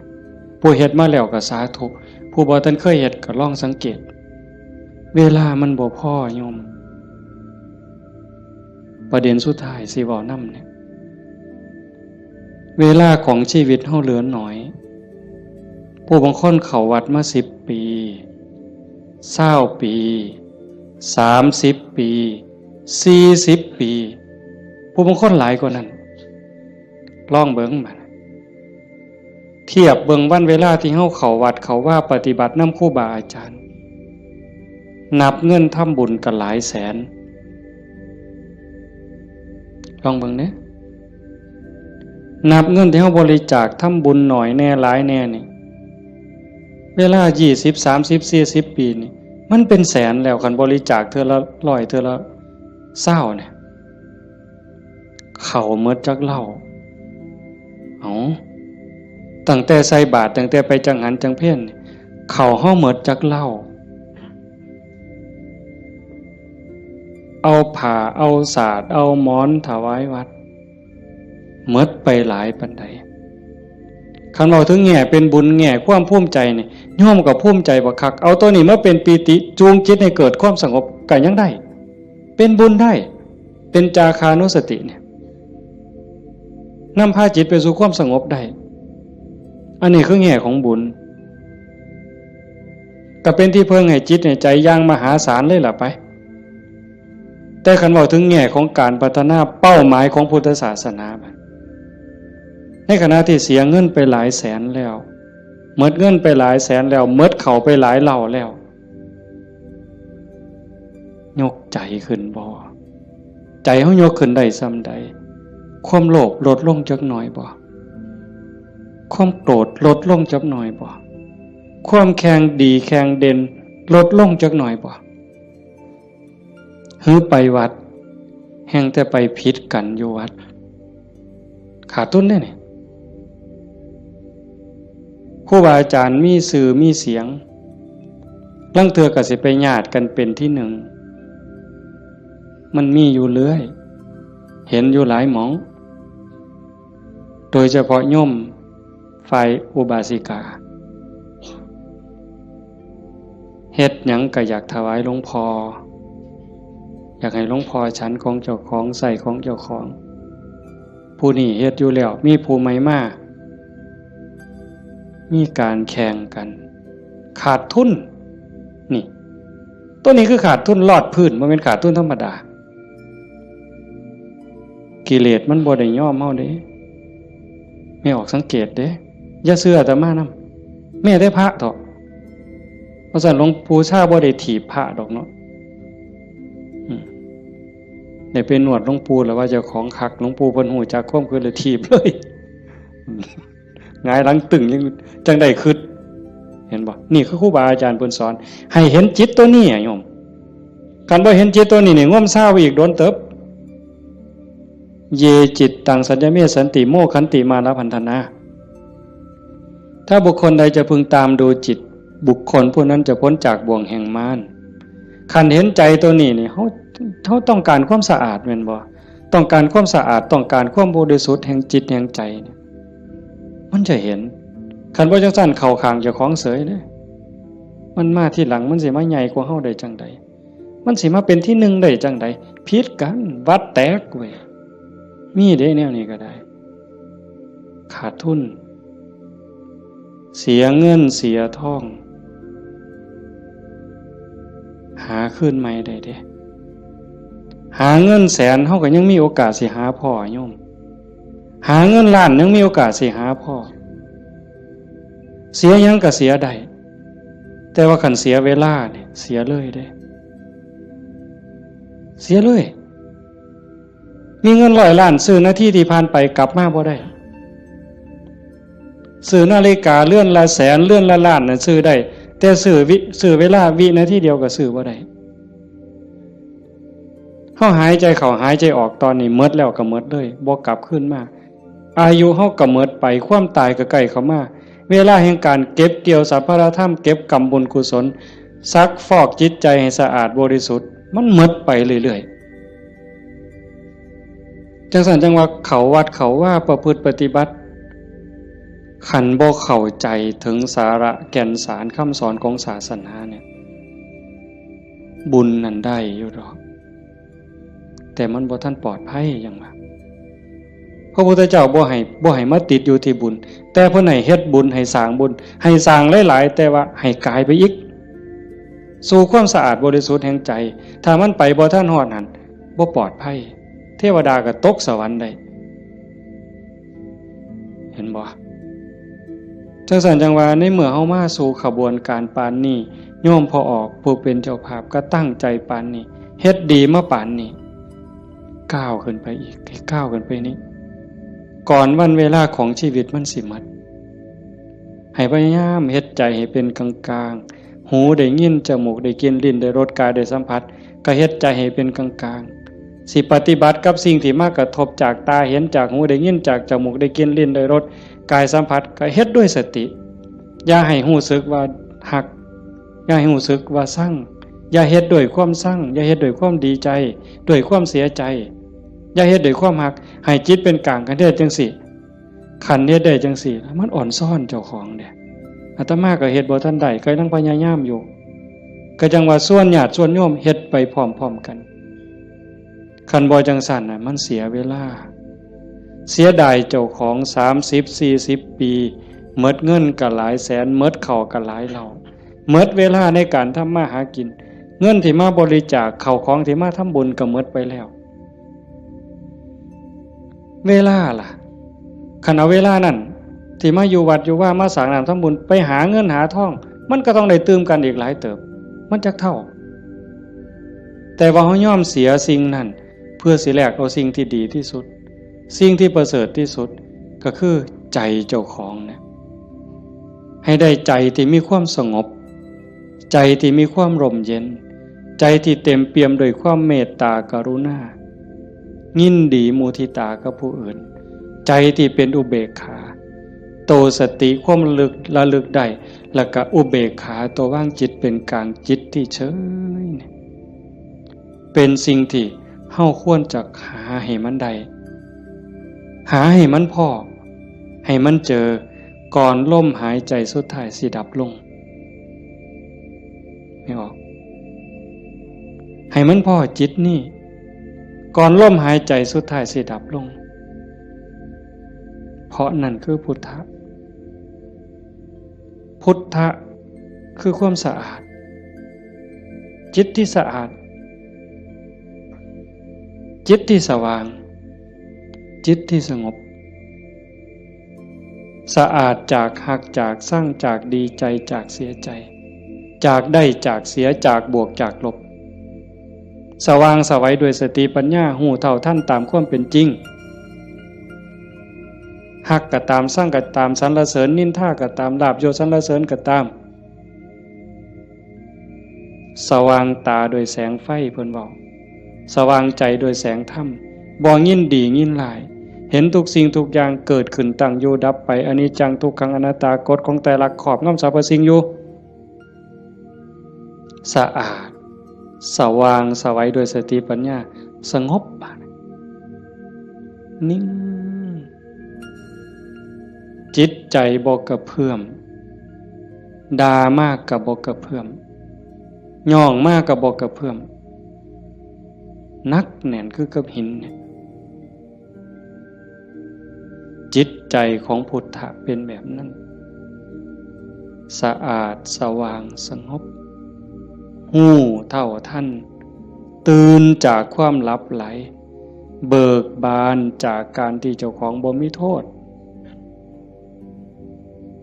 ตรงนี้เป็นวิชาการของพุทธศาสนาเป็นหลักที่ชาวพุทธต้องปฏิบัติอันสิไปอ่อนว่อนบวงสรวงสวดแล้วก็ขอสวดแล้วก็ขอ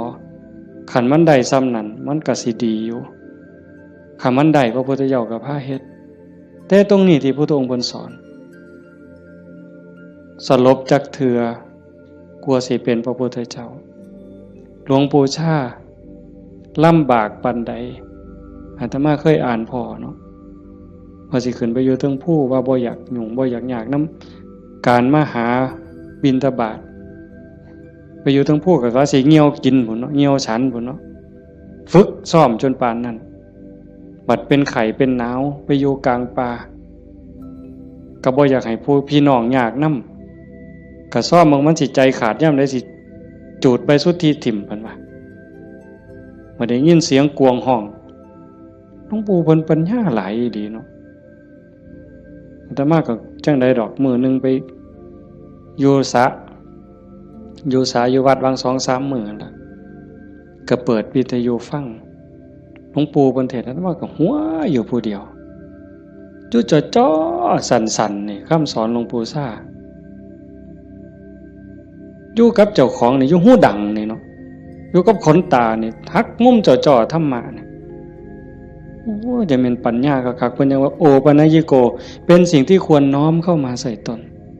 มันบ่อยู่ไสไม่ออกคันเวลามันสิเข้าใจมันสิฮู้เล็กๆน้อยๆนี่ดอกมันหูในเจ้าของมันเห็นในเจ้าของนี่โอปนัญญิโกเป็นสิ่งที่ควรน้อมเข้ามาใส่ตนคันน้อมเข้ามาใส่ตนนั่นเป็นคำสอนของพระพุทธเจ้าคันน้อมออกไปจักแม่นคำสอนไผบัดนี้คันไปอ่อนว่อนบวงสรวงเทวบุตรเทวดาอินทร์พรหมยมยักษ์พระเจ้าทั้งหลายนี่แล้วโลดแต่ว่าอาศัยการประพฤติปฏิบัติจังว่าการฟังเทศน์ฟังธรรมให้เป็นไปเพื่อความศรัทธาความเหลื่อมใสศรัทธาปาสาทะวิริยะความภาคเพียร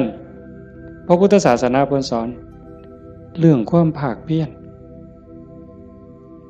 วิริยะนะทุกขมัจเจติเฮาสิล่วงทุกข์ได้ก็ย้อนความเพียรพยายามของเฮาเองผู้อื่นเฮ็ดให้บ่ได้คันเฮ็ดให้ได้มีผู้วิเศษผู้ศักดิ์สิทธิ์ครูบาอาจารย์เป่าให้เสกให้ผู้ใดสิเกินพระพุทธเจ้าพระออกว่าไผสิเกินพระพุทธเจ้าในโลกในจักรวาลเนี่ยคันมันเฮ็ดแทนได้ทำพิธีเฮ็ดให้ได้พระพุทธเจ้าเฮ็ดให้หมดเมื่อเช้าย่างบิณฑบาตหัวแต่ว่ามันก็หาเรื่องอยู่เลยปีชงเพิ่นว่าปีนี้ปีชงส่งหยังส่งกาแฟ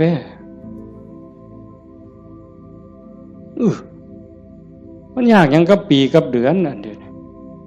ปีชงเนี่ยเพิ่นนัดกันไปสวดมนต์สะเดาะเคราะห์มื้ออื่นทั้งศรีสะเกษพุ่นผู้ปีชงปีมะยังว่าไว้เฮาบ่เข้าใจปานใดดอกพากันไปสวดไปสะเดาะเคราะห์ไปต่อชะตาไผสิเกินพระพุทธเจ้าก็ลองเบิ่ง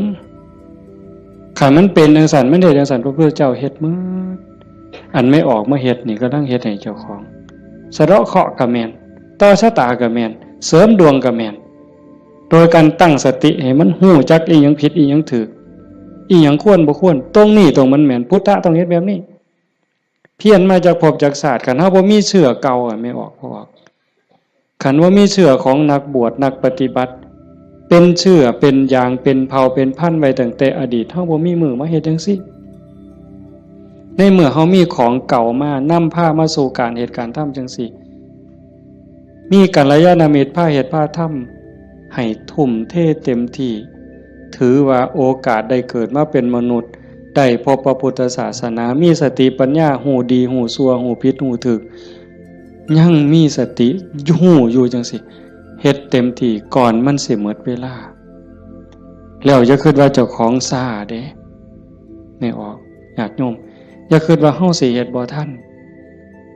ตราบใดลมหายใจยังมีอยู่สติสัมปชัญญะยังหูผิดหูถูกเพิ่นว่าเฮามีโอกาสจนลมหายใจสุดท้ายจนลมหายใจสุดท้ายยิ่งเฮาฟังเทศน์ฟังธรรมอยู่บ่อยๆอยู่ประจำบัดจนหอดเฮาเจ็บเฮาป่วยเฮาใจสิขาดสิล้มสิตายสิ่งที่เฮาฝึกมาตลอดชีวิตทบทวนมาตลอดชีวิตหอดเวลานั้นมันจะว่างแม่นบ่แม่นก็แล้วแต่สิว่างว่ามันเอาบ่ได้แล้วร่างกายบ่แม่นของเฮาสังขารบ่แม่นของเฮาสรรพสิ่งในโลกบ่แม่นของเฮาดินดอนตอนหญ้าบ่แม่นของเฮาแม้แต่สังขารร่างกายก็สิทิ่มอยู่ไว้ๆนี่ว่างเด้ปล่อยเด้ตัวอย่างที่อาตมาได้พบมาญาติธรรมวันที่9 พฤศจิกายนอาตมาว่าจะพาไปสวดมนต์ที่พระใหญ่อำเภอเขืองในเพิ่นนิมนต์ไปเทศน์ก็เลยประกาศชวนญาติชวนโยมไปญาติธรรมกลุ่มหนึ่งผู้เฒ่าหน่อยที่สุดก็60แต่ส่วนใหญ่70ขึ้นไปเกิดอุบัติเหตุโยมอาจจะได้ยินข่าวอยู่ว่าจักรถสิเลี้ยวเข้าพระใหญ่เขื่อนเพื่อเขื่องในเลี้ยวเข้าไป2ขั้นหน้าไปติดหลุมสิลงจากทางลาดยางมันมีหลุมก็คอยหยอดขั้นหน้าคอยหยอดขั้นหลังก็จอดนิ่งๆรถวัดป่าใหญ่เมืองอุบลแล่นมาต่ำเข้าเต็มลำหลังหัวเก๋งนั่นคนอยู่ทั้งหลังนี่7อยู่ทั้งหน้า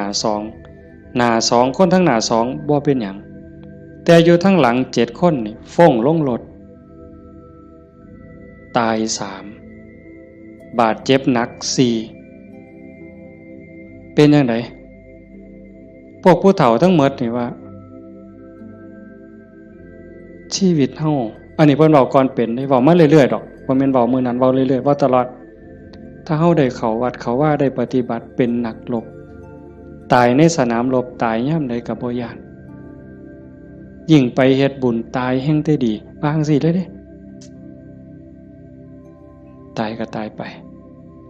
แต่ว่าซุ่มยั่งนี่กระดูกโค้งหักแขนหักกระดูกสันหลังเคลื่อนกระดูกต้นข้อเคลื่อนขาหลุดโบกแม่นหมด2คนหนึ่งนี่หมอเขาว่าเป็นอัมพาตตลอดชีวิตซอยเหลือเจ้าของบ่ได้อาตมาก็ออกมาบ่ได้เทศน์จำสนอกได้ยินข่าวอาตมาเป็นนางลงปุ๊บก็เสียงหวอรถดังเลยพอได้ยินข่าวว่าเป็นญาติที่ทำก็จะตามเขามาโรงพยาบาลเขืองในพอแต่ไปหอดแม่ใหญ่นึงเขาก็ไปเขามาอุบลก็หลายแล้วแต่แม่ใหญ่นึงนอนอยู่ก็เจ็บแขนหักหน้านี่ลอกหมดเลือดแดงพอแต่เห็นโอ้ยอาจารย์แขวหักเพิ่นว่าแขวเสียไปซ้ำเพิ่นว่าโอ้ยสร้างมันต่อใหญ่บ่ได้ซื้อเพราะบาทดอกแขวเพิ่นว่าเราก็ยังดีใจอยู่เด้หลานหน่อยไปนำหลานอาตมาไปนำ2คนจับมือยายแน่มันหนาวมันสิไปทั้งเพิ่นแล้วนะมันหนาวจับมือยายแน่ให้ยายอุ่นแน่ให้ยายอุ่นแน่เด็กน้อยก็จับผู้คนก็บ่ฮู้เรื่องสลบไปบัดพ่อใหญ่นึงบัดกระดูกหักเขาก็คิดว่าแอวหักถ้ามาก็คิดยากหมอเขาก็มาจับนี่เขาก็เพื่อทดสอบว่าเป็นหยัง มาสุดท้ายเขาก็ว่าแอวหักกระดูกหักธรรมาก็โอ้ยตารู้ตนผู้เฒ่าเราก็ถามหาเมียเนาะครูนั่นโยมบ้านฟังเพลอาจจะเห็นพ่อใหญ่ผู้ดำๆมันเพิ่นสิเป็นครูแต่ธรรมาเอิ้นแต่เทวดาตาบ่เห็นห่วงดอกผู้เฒ่าขี่รถมาเกือบ20กิโลรถซาเล้งเพิ่นมานั่นเพิ่นก็ถามหาเมียเพิ่นอาตมาก็บ่ได้ปากดอกแต่หมอไปนำนั่นเพิ่นเว้าก่อนยายเพิ่นก็ถามหาตาอยู่จริงๆเขาไปอุบลตายก่อนหมู่ยายนั่นหมองหมอนเป็นตะเงิดหลายบัดน่ะอาตมาเยี่ยมอยู่โรงพยาบาลสรรพสิทธิ์ไปเยี่ยมเฒ่าผู้ชายหันก่อนโอ้ยอาจารย์บ่แม่นของเฮาจักอย่างเพิ่นว่าเด้บ่แม่นของเฮาจักอย่างบอกบ่ให้เจ็บมันก็เจ็บมันอยากเป็นหยังมันก็เป็นบ่แม่นของเฮาจังแม่นน้อเพิ่นว่าหลงว่าของเจ้าของมาตั้งโดนอันนี้ก็ตัวนึงหลังจากนั้นมาเยี่ยมแม่ใหญ่ผู้กระดูกข้อเคลื่อนกระดูกสันหลังเคลื่อนอันนี้หมอก็ว่าเป็นอัมพาตตลอดชีวิตบัดนี้ถ้ามาฮอดแล้วเว้าแม่ใหญ่นี่แล้วเว้าอีหลีน่ะเว้าแผ่วๆๆๆเสียงดังเว้าแต่กรรมฐานแล้วเว้าหยังดอกโอ้ยบ่ย้านจักหน่อยอาจารย์เพิ่นว่าลูกศิษย์อาจารย์ใหญ่วัดโน่นกุลมบ่ย้านเพิ่นว่านั่งสมาธิ6 ชั่วโมง9 ชั่วโมงสำบายตายก็ดีมันสิได้เศร้าเจ็บเศร้ามีแห้งเพิ่นว่าแต่ว่าเราหลับไปยามใดวึบไปยามใดเราว่าขาวอักลากนี่มองเราอุ่นคือมันสิใจขาดหลับไปยามใดปุ๊บสิคนใส่ชุดขาวเต็มอยู่ตลอดนี่คือนิมิตดีเด้คันตายในขณะนี้นี่สวรรค์เขาเอาเราไปแทบแต่ว่าเราปฏิบัติตลอดที่จริงเขาให้เราอยู่ห้องผู้เดียวเป็นห้องอันตรายแล้วพอนะโอ้ยดีแห้งอาจารย์เขาให้อยู่ผู้เดียวบ่มีผู้ใดมากวนปฏิบัติภาวนาเมิดขึ้นเพิ่นว่าอันบ่ฮู้ทิพย์เด้นั่นเจ้าของนั่นอันตรายที่สุดเพิ่นว่าเพิ่นสำบายไม่มีผู้ใดมากวนเพิ่นนั่นบัดเอาไปเอามาภาวนาตลอดอยู่โรงพยาบาลตลอดย่างได้ซุมื้อหมอว่าสิเป็นอัมพาตตลอดทั้ง2เท่านี่ตลอดชีวิตเลยซอยเหลือตัวเองบ่ได้แท้เดี๋ยวนี้ย่างได้ทั้ง2คนเห็นบ่มองอัศจรรย์หลายพอใหญ่เข็มนี่แม่ใหญ่ต้องค้ำเมียตายพ่อใหญ่ต้องเข็มพ่อใหญ่เข็มนี่คือทรมานตอนนี้ก็ย่างแล้วโยมแม่ใหญ่สวัสดิ์น้องสาวนั่นตายแล้วอีกผู้นึงถ้ามาเจอบ่ได้ตายบ่เอาเรื่องกับรถถือว่าเป็นกรรมเป็นเวรเป็นสิ่งที่เกี่ยวเนื่องกันมาใครแม่นเฮาสิว่าแนวใดมองอาตมาเงิดอ่อนซ่อนใจคนน่ะขอบ3ครอบครัวนี่ผู้นึงเจ็บสาหัสผู้นึงตายนี่บ่เอาเรื่องกับรถบ่เอาเรื่องกับครูกรณีถือว่าเป็นเรื่องของบาปของบุญเป็นเรื่องของวัฏสงสารให้แล้วต่อกันเขาก็บ่อยากมาซ่อนเขาก็บ่อยากพาเฮาไปตายนี่มองว่าคุณภาพของธรรมะมองเข้าใจธรรมะมันเฮ็ดใจได้ขนาดนั้นคักบ่มื้อนี้แม่ใหญ่นึงผู้เตรียมเนี่ยเผาไปวาง 2-3 มื้ออายุ89 ปี7 เดือนผู้หญิงเด้เลี้ยงลูกเมียใหม่ผัวเพิ่นไปมีเมียใหม่เพิ่นบ่เครียดเมียใหม่ออกลูกเพิ่นเอามาเลี้ยงพร้อมเอาไม่ออกเฮ็ดได้บ่ นี่คือน้ำใจคนนะแม่ใหญ่นี่เราปฏิบัติธรรมอยู่นำครูบาอาจารย์มาตลอดลูกเราดีหมดทุกคนเป็นหมอ2เป็นครูผู้หนึ่งเป็นเจ้าหน้าก็มีอยู่2คนแต่ว่าหม่องอัศจรรย์คือเราปฏิบัติตลอดโยมไม่ออกสวดปาติโมกข์ได้ที่พระเพิ่นลงปาติโมกข์นี่แม่ใหญ่น่ะเราสวดได้อาตมาสวดบ่ได้หม่องเป็นตะงึดหลายแต่ว่าเราตกศาลาเทื่อนึงย่างจงกรมมันมืดตกศาลาสมัยก่อนนั่นขาหักว่าซั่นเห็นบ่บัดมื้ออาตมาสิไปเยี่ยมอาตมาไปเทศน์ฟังทั้งครูขันก็เลยว่าสิกายไปทางนั้นลูกชายเพิ่น ว่าบ้านอยู่ทั้งนั้นก็เลยพาไปเยี่ยมลูกชายก็บอกว่าอาจารย์สิมาเยี่ยมแล้วลูกบ่ได้ตลอดแต่ว่าสติเราดีเด้เพราะแต่ว่าอาตมาสิไปเสียงรถเขาไปจอดแล้วลุกขึ้นมานั่งพอแต่มาไปนั่งลงแล้วก็กราบได้เท่าเดียวดอกก็นอนมันวิ่นหัวปานนั้นเราก็เว้าธรรมะโต้ตอบได้ทุกเรื่องสติบ่ขาดลูกหลานจักว่าเท่าใดมาเต็มเฮือนแล้วจำได้ฮอดซุมบ่นุ่งผ้าว่ามันชื่อหยังนิสัยมันดื้อบ่ดื้อแล้วฮู้ผู้นี่หมองลูกหลานไว้ย่าย่ายอยู่อีกเด้อโอ้ยมันทุกข์มันยากบ่อยู่ดอกอยู่น้ำหลานอีกแน่อยู่โดนแล้วผู้นี่มัดมือสิใจขาดหลานผู้เรียนอยู่จุฬากำลังขึ้นรถลูกชายว่าย่าถาหลานในเด้อหลานกำลังขึ้นรถโอ้ยถาบ่ถามันก็บ่แม่นแม่วะแล้วว่าเป็นเรื่องของเพิ่นว่าเห็นบ่เป็นเรื่องของเพิ่นบ่แม่นเรื่องของย่าหมองคักหลายว่าแล้วตายนั่นแล้วนอนแต่แข้งข้างขวาเลียนแบบพระพุทธเจ้าเลยสติจำได้มือสิตายแล้วกินข้าว3เทื่อได้กินข้าวปกติเว้าได้ปกติเพียงแต่ว่านอนไปแล้วก็มาหลับเอาตอนมาดับไปตอนตี 4คนตายลูกนี่เป็นหมอ2แล้วก็หลานเป็นหมออีกผู้นึงมันบ่เข้าในทฤษฎีอะโยมพวกนี้อยู่นำคนตายมาตลอดลูกหลานสาวอยู่ห้องชันสูตรพลิกศพพร้อมคนตายเขาพิสูจน์ว่ามันจะเย็นไม่ไงนี่แล้วอุ่นบัดเนี่ยตายไปแล้วจากตี 4กว่าๆจนฮอด 5 โมงเช้าเอาเขาลงแล้วยังอุ่นอยู่แต่เฮ็ดจังได๋บ่ได้เพิ่นก็ลูกชายเพิ่นก็โทรมาถามอาจารย์สิว่าแนวใดแต่มาเลยว่าบ่ต้องฉีดยาเด้อสิฟื้นหรือบ่ฟื้นเฮาบ่คิดดอกแต่ว่าบ่ต้องฉีดยาก็บ่ฉีดอยู่จักมือหลายมือเติบ4-5 คืนพุ่นล่ะแต่มาก็บ่เจอบัดฮอดมื้อสิเผาบัดเนี่ย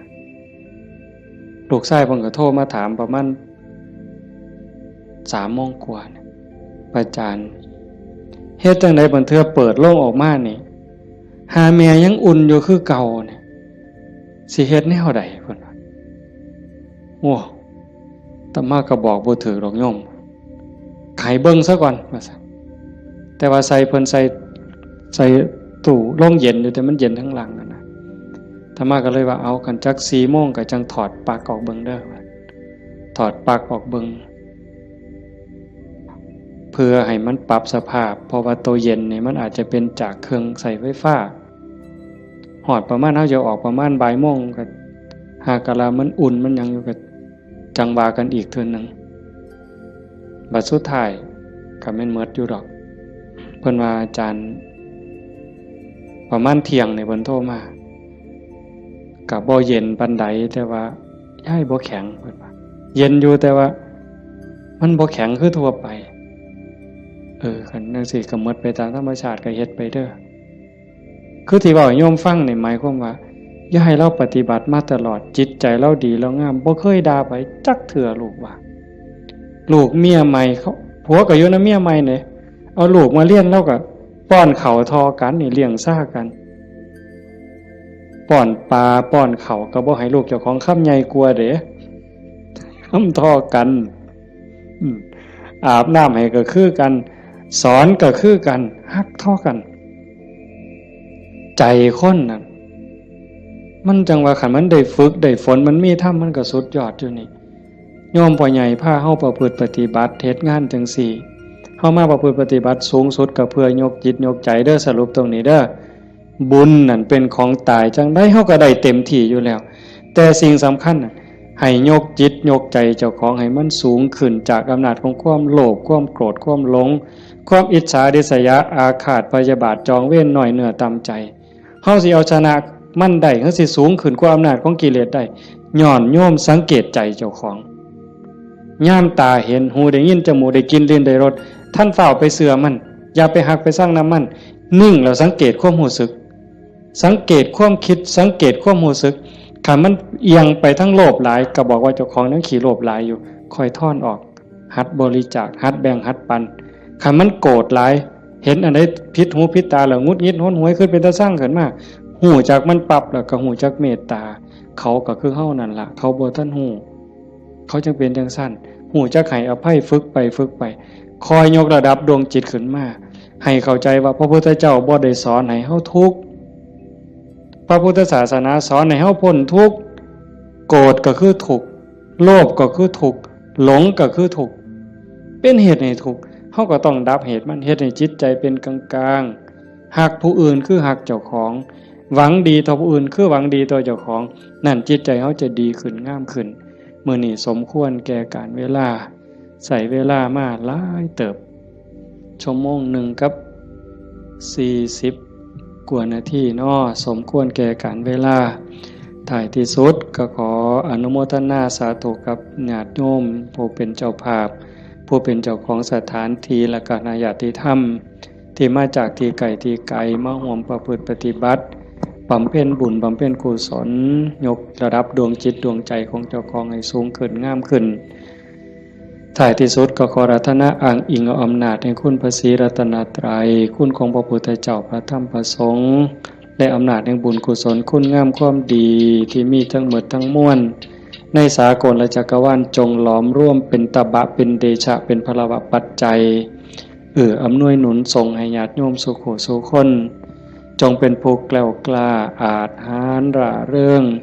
ในการสร้างบุญสร้างกุศลสร้างคุณงามความดีให้ยิ่งขึ้นไปให้เป็นผู้เจริญงอกงามในจตุรพิธพรชัยคืออายุวันนะสุขภละปฏิภาณธรรมสารสมบัติให้เป็นผู้มีสัมมาทิฏฐิมีโอกาสประพฤติธรรมปฏิบัติธรรมให้ได้เข้าถึงธรรมที่บ่ท่านได้เข้าถึงได้หูแจ้งธรรมที่บ่ท่านได้หูแจ้งจนสามารถนำตนให้พ้นทุกข์ปรารถนาสิ่งหนึ่งประการใดหากเป็นไปโดยชอบประกอบโดยธรรมก็ขอให้ความหวังความปรารถนานั้นจงสำเร็จทุกประการมีความสุขกายสุขใจโดยทั่วกันทุกท่านทุกคนเทอญ